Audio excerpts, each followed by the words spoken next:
సంబంధించిందే. మొత్తానికి నిన్న ఇదే సమయానికి మనం మాట్లాడుకున్నాం. అప్పటికి ఎంగేజ్మెంట్ కూడా అయిపోయింది. శోభిత ప్రకటన అధికారిక ప్రకటన మధ్యాహ్నం వచ్చింది, 1 గంటకు వచ్చింది. సో మొత్తానికి 9 గంటల 42 నిమిషాలకి చాలా హంగామా ఆర్భాటం నడిచింది.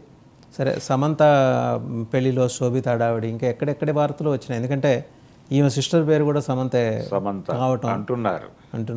ఆల్రెడీ పేపర్లో వచ్చేసింది.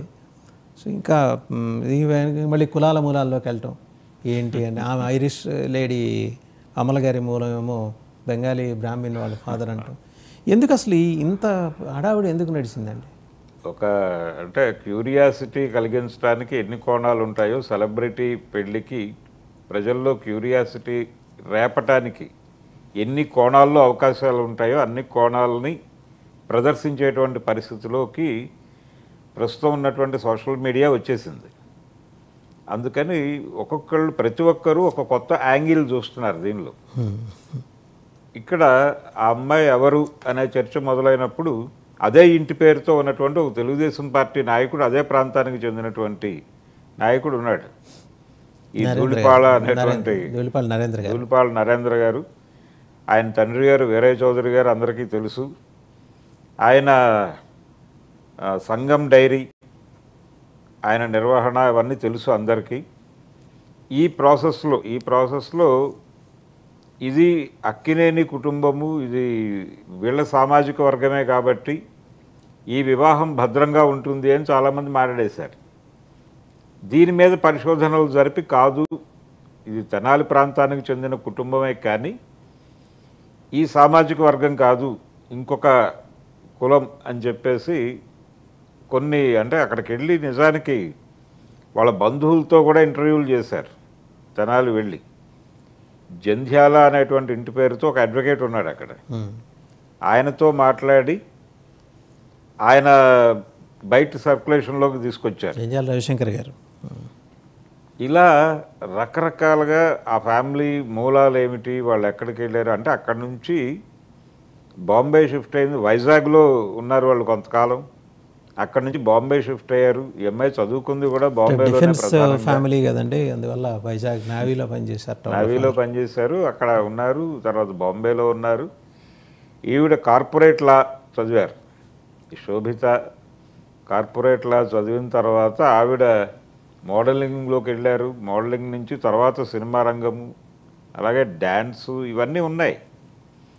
తీరామోస ఆవిడ యాక్ట్ చేసిన తెలుగు సినిమాలు 2 అడవి శేష్తో కలిసి మేజర్ ఒకటి, ఇంకొక మూవీలో చేశారు ఆవిడ.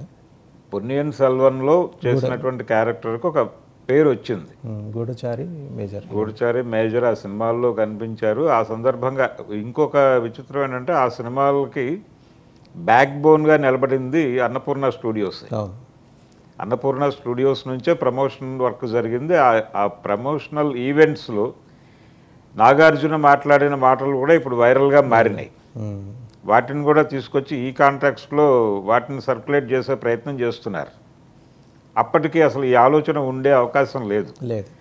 అయితే ఒక కామన్ ఫ్రెండ్ తాలూకా ఒక ఫంక్షన్లో నాగ చైతన్య అలాగే ఆ అమ్మాయి పాల్గొన్నారు. ఇక్కడ జరగలేదు, అది వేరే దేశంలో జరిగింది. ఆ ఫోటోలు బయటకు వచ్చినాయి. మొదట బయటకు వచ్చి ఏదో ఉంది అనే ప్రచారం జరిగింది. నిజానికి అప్పటికి ఆయన సమంతతో విడిపోవడం ఇవన్నీ జరిగిపోయినాయి. జరిగిపోయిన తర్వాత ఈ ఫొటోస్ వచ్చిన తర్వాత వీళ్ళిద్దరూ ఏదో రిలేషన్లో ఉన్నారు అనే ప్రచారం జరిగింది. ఆ తర్వాత ఇక్కడ కూడా వాళ్ళిద్దరూ కలిసి ఉన్నటువంటి ఫొటోస్ బయటకు వచ్చినాయి, మాట్లాడుకుంటున్న ఫొటోస్. వీటి ఆధారంగా రకరకాల కథనాలు వచ్చినా అటువంటిది ఏమీ లేదు అనేటువంటి ఇంప్రెషన్ ఇచ్చే ప్రయత్నం చేశారు వాళ్ళు. ఈ క్రమం అంతా జరిగిన తర్వాత ఇప్పుడు దాన్ని ధృవీకరించారు. ఇదే పరిస్థితి ఆ రోజున కూడా ఉండింది. ఏది సమంత నాగ చైతన్య అంటే ఏమ్మాయ చేసావే సినిమా షూట్ అయిపోయిన తర్వాత వీళ్ళిద్దరి మధ్య ఏదో ఉందనే ఒక ప్రచారం. ఈ ప్రచారం మధ్యలో వాళ్ళు మేము పెళ్లి చేసుకుంటున్నామని చెప్పడం, ఇక్కడ కూడా దాదాపు అదే జరిగింది. ఈ క్రమం అంతా దాదాపు అలాగే ఉంది. అయితే ఇక్కడ 2-3 స్పెక్యులేటివ్ స్టోరీస్ ఏంటంటే అమల అలాగే అఖిల్ వీళ్ళిద్దరూ కనిపించట్లేదు సీన్లో. నిన్న బయటకు వచ్చినటువంటి ఫొటోస్లో వాళ్ళు లేరు.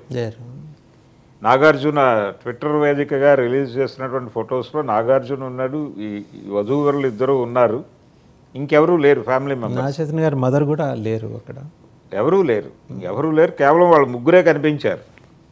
దాంతో వీళ్ళ కుటుంబంలో దీని మీద ఇష్టం లేదా, ఇదొక స్పెక్యులేటివ్ స్టోరీ నడుస్తోంది. అంటే అమలకి ఇష్టం లేకుండానే ఈ పెళ్లి చేసేస్తున్నారా అని ఒక ప్రచారం, అలాగే రామానాయుడు కుటుంబానికి ఇష్టం లేకుండా ఈ పెళ్లి చేస్తున్నారా అని ఇంకొక కథనం.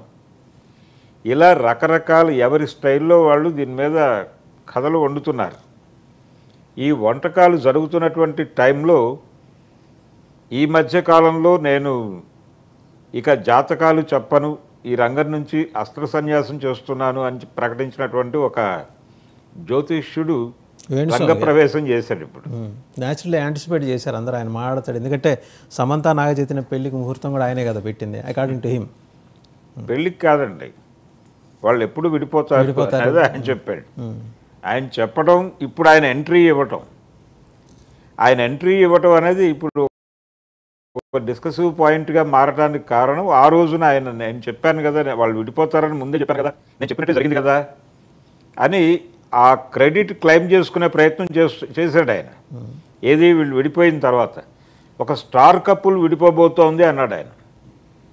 ఒక స్టార్ కపుల్ త్వరలో విడిపోబోతోంది అని చెప్పడం ద్వారా ప్రపంచానికి మీరే ఆలోచించుకోండి అని చెప్పి ఒక ఇండికేషన్ పడేశాడు ఆయన. అందులో ఆ జరిగిన చర్చల్లో వీళ్ళిద్దరి పేర్లు బయటకు వచ్చినాయి.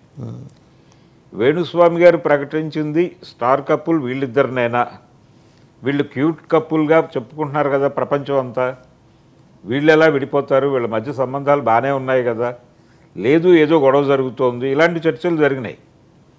ఫైనల్గా వాళ్ళు విడిపోయారు. విడిపోయిన తర్వాత ఆయన క్లెయిమ్ చేసుకున్నాడు, నేను ముందే చెప్పాను కదా అని. ఇప్పుడు మళ్ళీ వీళ్ళ వైవాహిక జీవితం ఎలా ఉండబోతోంది అనేది నేను చెప్తాను అని నిన్న ఆయన సోషల్ మీడియా వాల్ మీద ఒక పోస్ట్ కనిపించింది.